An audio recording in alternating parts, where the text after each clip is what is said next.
Get out, paying mortgage doesn't make you blood, my father said coldly on Thanksgiving. While Mom whispered, you're only jealous of your brother's success. I stared. Then let him pay the $8,500 utilities, groceries, and credit cards. I replied and shut down everything overnight. The police knocked. Mom was crying, sister was begging, and then I did it. At last. Next day, I got 123 missed calls from almost every relative. Thanksgiving dinner was supposed to be peaceful. Supposed to be. Instead, my father leaned back in his chair, staring at me like I was nothing more than some distant stranger who'd accidentally wandered into his home. Get out, paying the mortgage doesn't make you blood, he said, voice cold as ice. I stared at him in disbelief, the turkey still untouched on my plate. My hands clenched under the table. My chest burned, but not from the wine, from the words. My mother didn't even meet my eyes. She just whispered, you're only jealous of your brother's success. My brother. Always him. I looked across the table at Eric, sitting there in his custom-tailored suit, sipping his wine like a king. The golden child. The entrepreneur. The one who, according to them, could do no wrong. But it was me who'd been paying their bills for years. Me who bailed them out when the mortgage was overdue. Me who covered the $8,500 in utilities, groceries, and credit cards just last month while Eric flaunted his success on social media. I kept my voice steady. Then let him pay the $8,500 utilities, groceries, and credit cards. Silence. Dead silence. Eric glanced down at his plate, suddenly finding his mashed potatoes very interesting.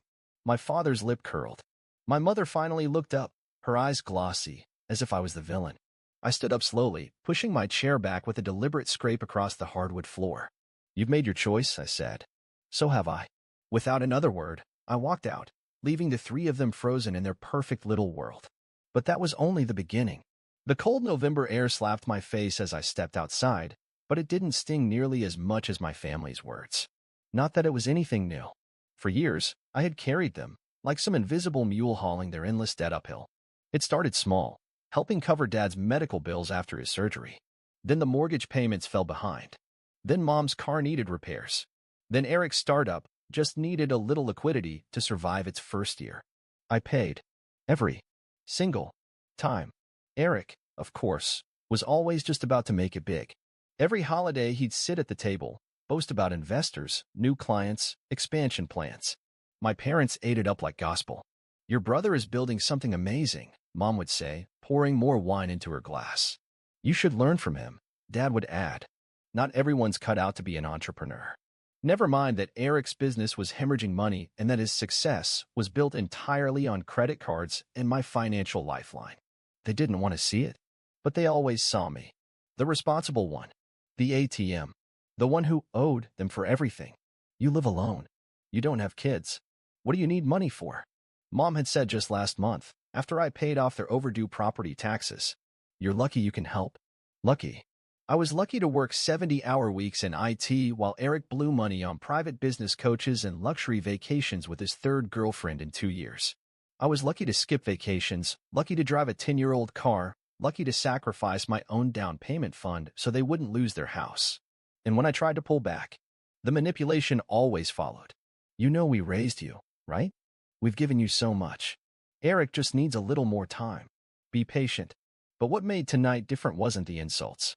It was the open rejection. They had finally said out loud what they'd been implying for years. I was not truly part of this family. My blood wasn't enough. My sacrifices weren't enough. I was useful when my bank account was open, disposable when it wasn't. The calls started that same night. First it was Mom. Sweetheart, don't overreact. Your father didn't mean it that way. I didn't answer. Then Eric called twice. Left no voicemails. Coward. By morning, there were 8 missed calls. By noon, 14. Then the text began. Eric, look, we all said stuff we didn't mean. Just come back. We need to talk. Mom, can you help cover the electricity bill? It's due today. Dad, be a man. Don't let one dinner ruin everything. That last one made me laugh. Ruin everything? They had done that themselves. By evening, Eric sent the most shameless message yet. Hey bro, got an unexpected credit card charge this month. Can you cover it? It's just temporary. Just temporary. Like the mortgage, the groceries, the property taxes, the private school tuition for Eric's kids that I never agreed to but somehow ended up paying. But then came the final straw. The audacity of what they tried next. 2 days after Thanksgiving, I checked my online banking and froze. There was a new credit card opened under my name. Multiple charges. Thousands of dollars. Luxury hotel stays. Expensive dinners. Electronics. I knew exactly who it was. Eric. I felt my hands tremble, not from panic, from rage. He hadn't even tried to hide it. He used my social security number, my information, my credit. That night, I sat in my dark apartment, staring at my phone screen while my mind raced. They hadn't just used me. They betrayed me, stole from me, lied to me. My breathing slowed. My jaw clenched. If they wanted a fight, they found one. I didn't sleep that night. I didn't even try. Instead, I made phone calls. To my bank. To my lawyer. To the credit bureau. I froze my credit, disputed the charges, and filed a fraud report. The evidence? Crystal clear. The perpetrator? My own brother. By morning, my phone lit up again, as if they could sense the storm I was about to unleash. Eric, call me. It's not what you think. Mom, please don't do anything rash. Dad, you're blowing this out of proportion. No, for once, I wasn't. The final confrontation came faster than I expected. 3 days later, they all showed up, uninvited, banging on my apartment door like the world was ending. Open the door, son, my father shouted. Please, honey, we just need to talk, my mother pleaded, her voice already cracking. Eric pounded harder. You don't understand what you're doing. Oh, but I did. I opened the door slowly, standing in the frame like a judge waiting to sentence them. You have 10 minutes, I said coldly. They flooded inside. Mom crying. Dad looking furious, but trying to play mediator. Eric, pale, sweating, eyes darting everywhere like a trapped animal. Listen, Eric started, voice shaky. There's been a misunderstanding. A misunderstanding? I repeated, laughing bitterly. You stole my identity and racked up $27,000 worth of charges. That's not a misunderstanding, Eric. That's a felony. My father stepped forward, his tone sharp. We are family. You don't call the police on family. Oh, so now we're family. I snapped. That's rich, considering last week you told me to get out. That paying the mortgage doesn't make me blood. My mother sobbed. We didn't mean it. We were upset. You meant every word. I said. You meant it when you called me jealous. You meant it when you watched me pay your bills for years and never once said thank you. You meant it when you let Eric steal from me and thought I'd just keep taking it. Eric's fake calm finally cracked. I was going to pay it back. I just needed time. Business is tight right now. I laughed in his face. Business? Eric, your business has been tight for 5 years. You live in a $4,000 a month apartment you can't afford, drive a leased BMW, and wear $800 shoes. All while crying broke to me. My father slammed his hand on the table. Enough. You're tearing this family apart. No, you did that, I said through gritted teeth. You enabled his behavior for years and enabled him while draining me dry. Eric's face twisted into something uglier than I'd ever seen. You've always been jealous of me. Admit it. That's why you're doing this. You can't stand that I'm successful. Successful? I nearly screamed. You mean pretending to be successful? Using my money to fund your little fantasy life while I skipped vacations, drove a used car, and worked myself into the ground. My voice shook with fury. You're not successful, Eric. You're a fraud. And starting tomorrow, you'll finally have to live like one. His eyes widened. What are you talking about? I'm pressing charges, I said coldly. I filed the police report. Identity theft, bank fraud, wire fraud, the whole package. My mother let out a wail, collapsing into a chair. You can't do this.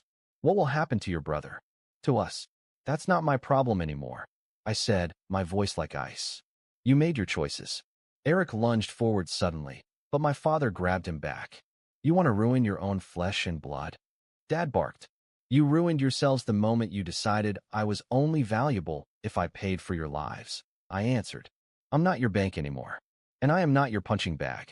The room was shaking with their screams, their sobs, their desperate bargaining. But I had already decided. This time, I was walking out and not looking back. I opened the door. Get out. All of you. Next time we speak will be in court. The police came the next morning. Detective Reynolds, polite but cold, took my full statement. I handed over every document. The credit card statements, screenshots of transactions, emails, even copies of my brother's messages begging me to help him out just one last time. The case was airtight. Given the amount involved, Reynolds said, flipping through the evidence, this won't stay just between family.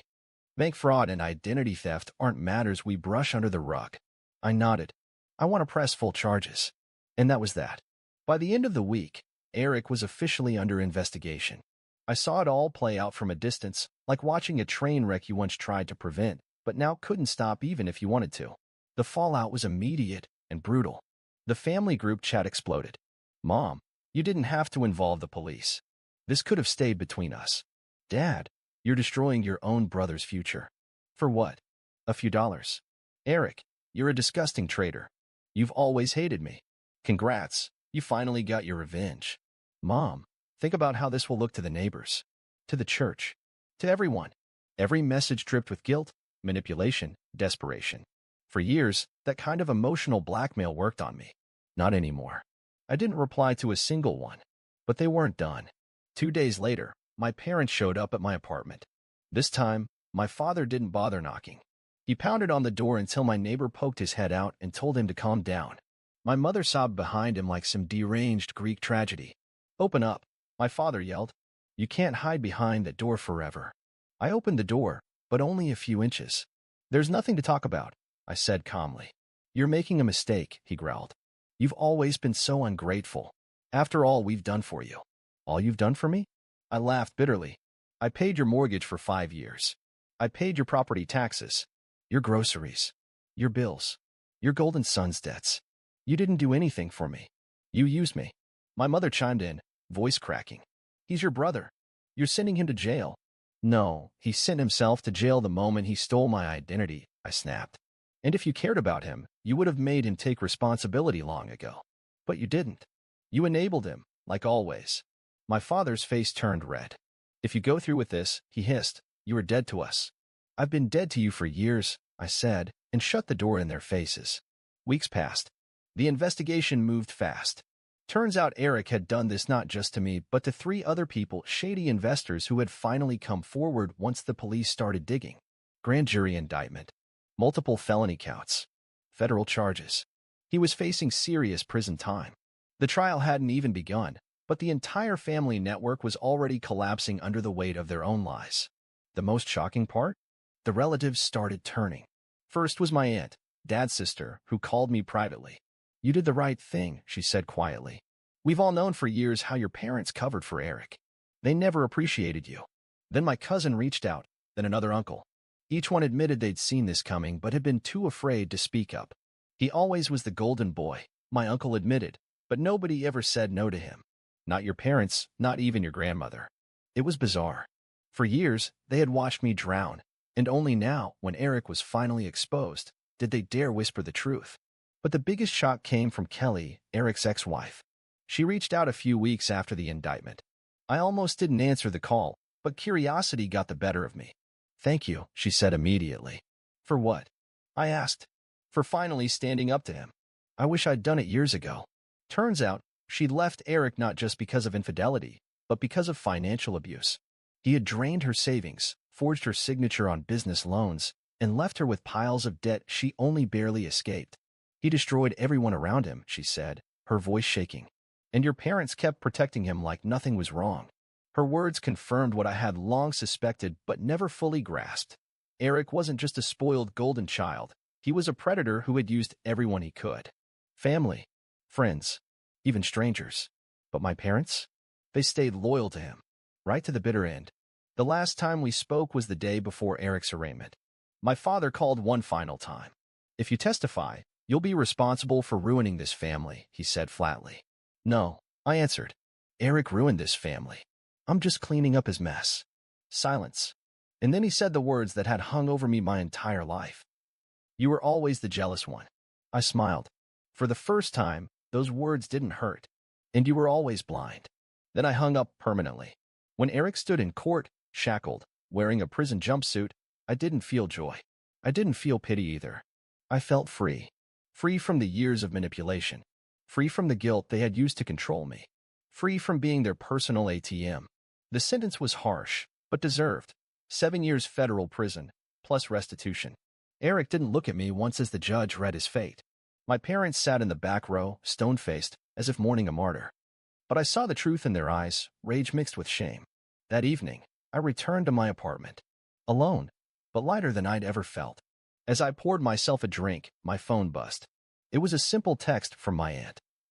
"You did what none of us had the courage to do. I'm proud of you." I stared at the message for a long time, and for the first time in years, I allowed myself to believe it. 6 months. That's how long it's been since I testified against my own brother.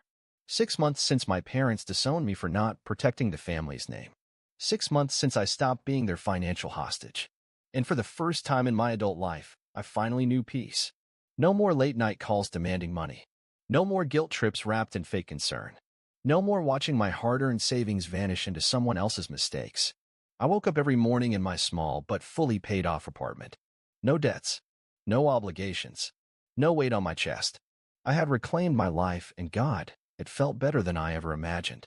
The world around me kept spinning, of course. Eric sat behind federal bars, his business empire nothing but a pile of lawsuits and unpaid debts. The media picked up the story briefly. Young entrepreneur charged with multi-level fraud. But in this world, even scandals fade fast. My parents? They dug themselves into deeper denial, cutting off anyone who didn't praise their fallen son. I heard from distant relatives that my mother still hosted dinners where Eric's name was spoken like a misunderstood victim. My father filled his days raging about betrayal to anyone who would listen, but I wasn't part of their narrative anymore. And then, one morning, came the message I never expected. An email. From Kelly, Eric's ex-wife. "I know you probably don't want to hear from me, but I just wanted to say something. Thank you, not just for standing up to Eric, but for surviving them. I know how they operate, and I know how hard it is to break free from people like that." I stared at the screen for a long moment, my chest tightening unexpectedly. She wasn't wrong. Surviving them was exactly what this had been. A lifetime of invisible chains finally snapped. Weeks later came another unexpected turn. I got a knock on my door. When I opened it, I froze. It was my aunt, my father's sister. She hadn't spoken to me since the trial. "I hope this isn't a bad time," she said softly. "No. Come in," I replied, cautiously. We sat. She was nervous, fidgeting with her wedding ring. "I just wanted you to know," she began, "your grandmother passed away last week." My heart sank. Grandma had been the only one in the family who ever treated me like a person, not like an asset. "She left something for you," my aunt continued, pulling out an envelope. Inside was a handwritten letter. "You were always the only one who saw the truth. Don't feel guilty for choosing yourself. That's what I always hoped you'd do one day." Beneath the letter was a copy of the will. She had left me everything. The house. The savings. The inheritance my parents fully expected to receive. "She wanted you to have a fresh start," my aunt whispered. "She saw what they did to you." I sat there, stunned. For a moment, guilt tried to crawl back in, that old familiar parasite. But then something shifted. Not guilt. Closure. They took everything from me for years, my peace, my money, my dignity. Now life was giving something back. Today, as I stand in front of Grandma's old house, preparing to renovate it into my own home, I feel something I haven't felt in years. Power. Not the kind that controls others. The kind that allows you to finally live without fear, without guilt, without someone breathing down your neck for more.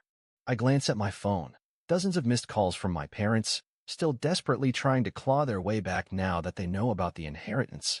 I don't answer. They lost that right a long time ago. I'm free. And this time, I'm not coming back.